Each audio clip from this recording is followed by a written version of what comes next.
Welcome to घटना study. दोस्तों, ये वीडियो आई दृष्टि से रिलेटेड है और वीडियो में आई दृष्टि प्रकाशन द्वारा हाल ही में घटित 10 इम्पॉर्टेंट करंट अफेयर के प्रश्न हैं। ये प्रश्न आने वाले सभी कॉम्पिटिटिव एग्जाम के लिए महत्वपूर्ण है। तो चलिए वीडियो शुरू करते हैं और आज का पहला प्रश्न है, निम्न कथनों पर विचार कीजिए। पहला कथन है, 1 जनवरी 2024 को इसरो ने देश के पहले एक्सरे पोलरीमीटर सैटेलाइट एक्सपोसेट को लॉन्च किया है।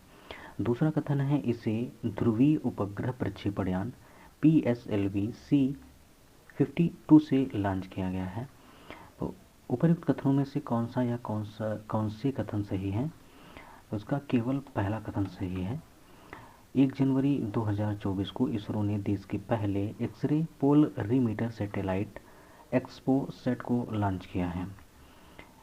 एक्सपोसेट से संबंधित अन्य इम्पॉर्टेंट पॉइंट हैं, देश का पहला X-ray polarimeter satellite XPoSat launch किया गया है 1 जनवरी 2024 को भारतीय अंतरिक्ष अनुसंधान संगठन इसरो के द्वारा। और किस प्रक्षेपण यान से ये लॉन्च किया गया है? ध्रुवीय उपग्रह प्रक्षेपण यान PSLV-C58 के द्वारा। कहाँ से यह यान लॉन्च किया गया है? ये सुबह 9:10 पर सतीश धवन अंतरिक्ष केंद्र श्रीहरिकोटा आंध्र प्रदेश से लॉन्च किया गया है। और देश का पहला एक्सरे पोलरीमीटर सैटेलाइट एक्सपो खगोलीय स्रोतों के एक्सरे उत्सर्जन का अंतरिक्ष आधारित ध्रुवीकरण माप में अध्ययन करने संबंधी भारत का पहला समर्पित वैज्ञानिक प्रयास है।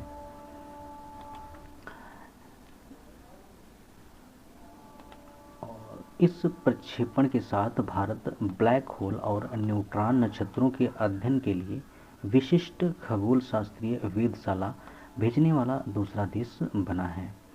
यह अपने साथ 2 payload polarimeter instrument in X-rays POLIX और X-ray spectroscopy and timing XSPECT लेकर जाएगा। POLIX यह सैटेलाइट का मुख्य पेलोड है और 126 किलोग्राम का यह यंत्र अंतरिक्ष में स्रोतों के चुंबकीय फील्ड इलेक्ट्रॉन्स का अध्ययन करेगा। यह अंतरिक्ष से 8 से 30 केवी इलेक्ट्रॉन वोल्ट रेंज की ऊर्जा क्षेत्र में डिग्री और एंगल को मापेगा।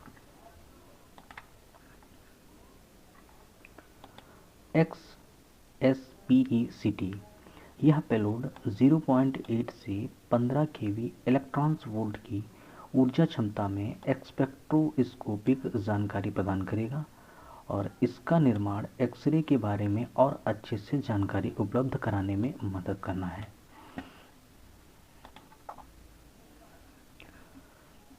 अगला प्रश्न है, हाल ही में किस देश में प्रसिद्ध तमिल कवि और दार्शनिक तिरुवल्लुवर की प्रतिमा का अनावरण किया गया है? तो देश में प्रसिद्ध तमिल कवि और दार्शनिक तिरुवल्लुवर की प्रतिमा का अनावरण ये फ्रांस देश में किया गया है। ऑप्शन सी इसका राइट आंसर है। तिरुवल्लुवर से संबंधित अन्य इम्पॉर्टेंट पॉइंट हैं, प्रसिद्ध तमिल कवि और दार्शनिक तिरुवल्लुवर चर्चा में क्यों रहे हैं? दिसंबर 2023 में फ्रांस के सिरगी में इनकी प्रतिमा का अनावरण किया गया है, इसलिए ये चर्चा में रहे हैं।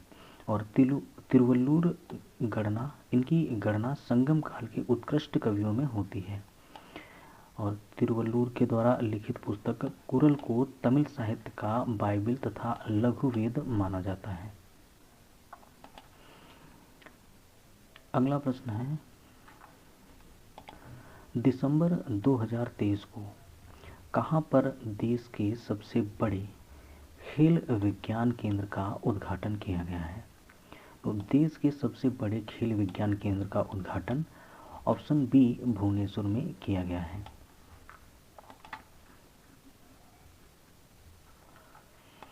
अगला प्रश्न है, विभिन्न राज्यों में लॉजिस्टिक्स इज लीड्स 2023 रिपोर्ट से संबंधित निम्न कथनों पर विचार कीजिए। पहला कथन है, यह रिपोर्ट नीति आयोग द्वारा जारी की गई। दूसरा कथन है, इस रिपोर्ट के अनुसार तटीय राज्यों के समूह में अचीवर्स लक्ष्य प्रदान करने वाले राज्यों में आंध्र प्रदेश, गुजरात, कर्नाटक और तमिलनाडु शामिल हैं। पूछा गया है उपरोक्त कथनों में से कौन सा या कौन से कथन सही हैं। तो राइट आंसर है केवल बी, दूसरा कथन सही है।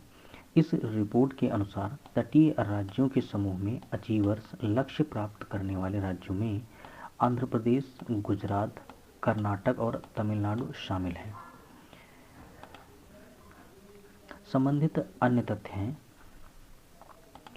विभिन्न राज्यों में लॉजिस्टिक्स ईज लीड्स 2023 रिपोर्ट जारी की गई है 16 दिसंबर 2023 को केंद्रीय वाणिज्य एवं उद्योग मंत्री पीयूष गोयल के द्वारा।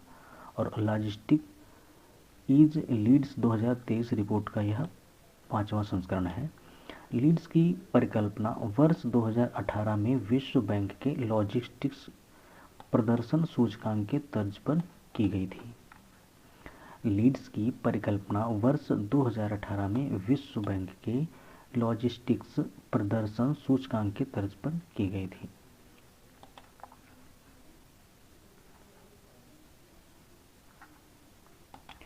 यह रिपोर्ट प्रमुख स्तंभों लॉजिस्टिक्स इंफ्रास्ट्रक्चर, लॉजिस्टिक्स सर्विसेज और ऑपरेटिंग एवं नियामक पर्यावरण में राज्यों के प्रदर्शन में सकारात्मक बदलाव का संकेत देती है।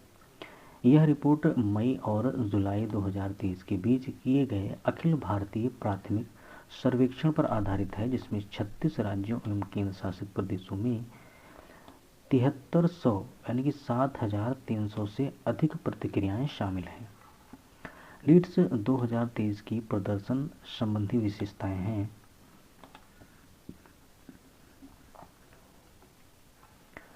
श्रेणी, लक्ष्य प्राप्त करने वाले राज्य और तेजी से आगे बढ़ने वाले राज्य और प्रेरक राज्य। तटीय राज्यों में लक्ष्य प्राप्त करने वाले राज्यों में हैं आंध्र प्रदेश, गुजरात, कर्नाटक और तमिलनाडु। तेजी से आगे बढ़ने वाले राज्यों में हैं केरल, महाराष्ट्र और प्रेरक राज्यों में हैं गोवा, ओडिशा, पश्चिम बंगाल। और जमीन से घिरे राज्यों की श्रेणी में हरियाणा, पंजाब, तेलंगाना और उत्तर प्रदेश हैं। और तेजी से आगे बढ़ते हैं मध्य प्रदेश, राजस्थान और उत्तर प्रदेश। प्रेरक राज्यों में हैं बिहार, छत्तीसगढ़, हिमाचल प्रदेश और झारखंड। उत्तर पूर्वी राज्य श्रेणी के अंतर्गत असम, सिक्किम, त्रिपुरा। और तेजी से आगे बढ़ने वाले राज्य हैं प्रदेश, अरुणाचल प्रदेश और नागालैंड। प्रेरक राज्यों की श्रेणी में मणिपुर, मेघालय और मिजोरम हैं।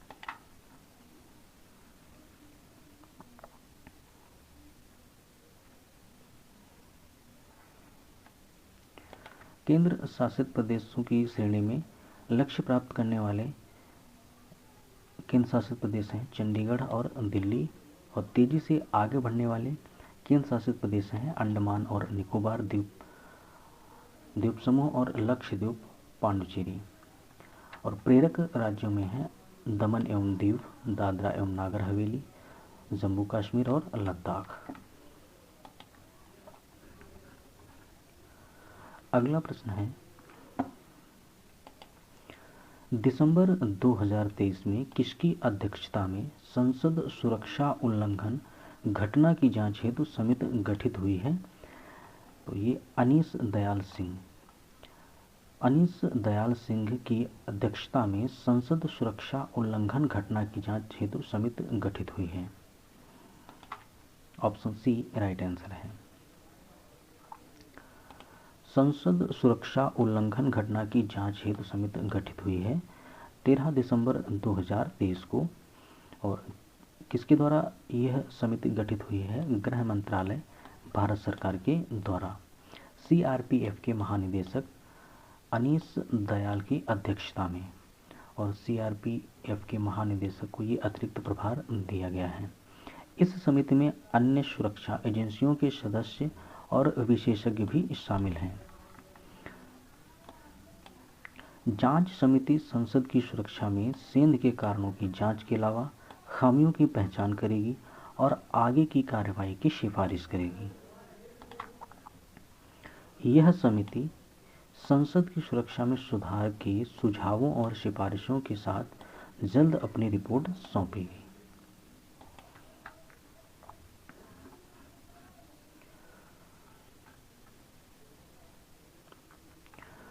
अगला प्रश्न है, दिसंबर 2023 को किस देश के शासक नवाफ अल अहमद अल जबर अल सबा का निधन हुआ है? तो राइट आंसर है बी, कुवैत। कुवैत देश के शासक नवाफ अल अहमद अल जबर अल सबा का निधन हुआ है। शेख नवाफ अल अहमद अल जबर अल सबा कुवैत के शासक आमिर चर्चा में क्यों हैं? 16 दिसंबर 2023 को शेख नवाफ अल अहमद अल जबर अल सबा का निधन हुआ है। उनको पूर्ववर्ती शेख सबा अल अहमद अल सबा के निधन के बाद वर्ष 2020 में राजगद्दी मिली थी। इनके निधन पर 17 दिसंबर 2023 को केंद्र सरकार ने राजकीय शोक घोषित किया था।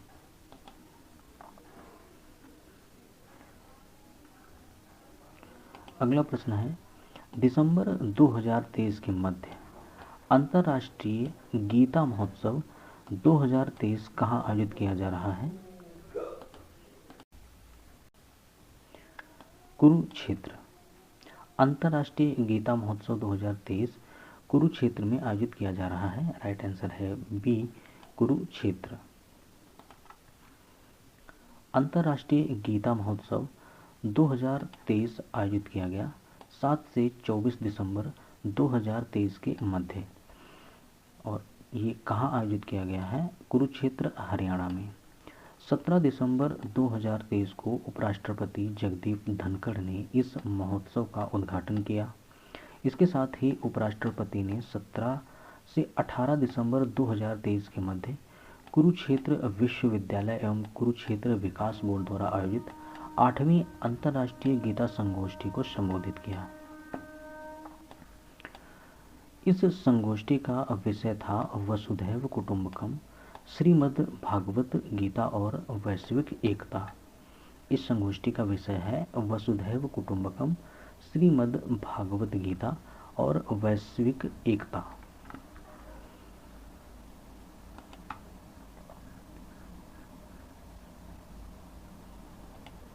अगला प्रश्न है, दिसंबर 2023 में तीसरा ग्लोबल बायो इंडिया 2023 कहाँ आयोजित हुआ है? राइट आंसर है ए, नई दिल्ली। दिसंबर 2023 में तीसरा ग्लोबल बायो इंडिया 2023 नई दिल्ली में आयोजित हुआ है। इससे संबंधित अन्य इम्पोर्टेंट पॉइंट हैं। तीसरा ग्लोबल बायो इंडिया 2023 आयोजित हुआ है 4 से 6 दिसंबर 2023 को। कहाँ? भारत मंडपम, प्रगति मैदान, नई दिल्ली में। इसका मुख्य विषय है bio innovation and bio manufacturing. यह जैव प्रौद्योगिकी पर एक मेगा अंतर्राष्ट्रीय सम्मेलन है। इसके द्वारा विज्ञान एवं प्रौद्योगिकी मंत्रालय, भारत सरकार, यह विज्ञान एवं प्रौद्योगिकी मंत्रालय भारत सरकार के द्वारा आयोजित किया गया है। उद्घाटन किया है केंद्रीय विज्ञान एवं प्रौद्योगिकी मंत्री डॉक्टर जितेंद्र सिंह ने।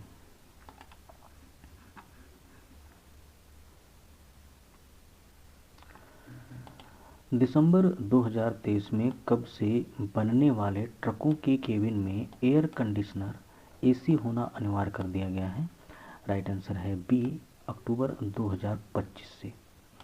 अक्टूबर 2025 से ट्रकों के केबिन में एयर कंडीशनर एसी होना अनिवार्य कर दिया गया है। ट्रकों के केबिन में एसी अनिवार्य घोषित किया गया है दिसंबर 2023 में। इसके द्वारा सड़क परिवहन एवं राजमार्ग मंत्रालय, भारत सरकार के द्वारा। ये कब से लागू होगा? 1 अक्टूबर 2025 से। इसका उद्देश्य है ट्रक चालकों के लिए सफ़र को सुविधाजनक बनाना। इसके अनुसार 1 अक्टूबर 2025 या उसके बाद बनने वाले N2 एवं N3 श्रेणी के वाहनों के केबिन में एसी लगानी होगी।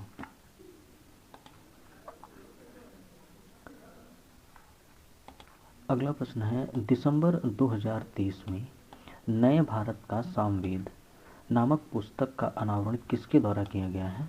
तो नए भारत का सामवेद नामक पुस्तक का अनावरण ऑप्शन सी रामनाथ कोविंद के द्वारा किया गया है।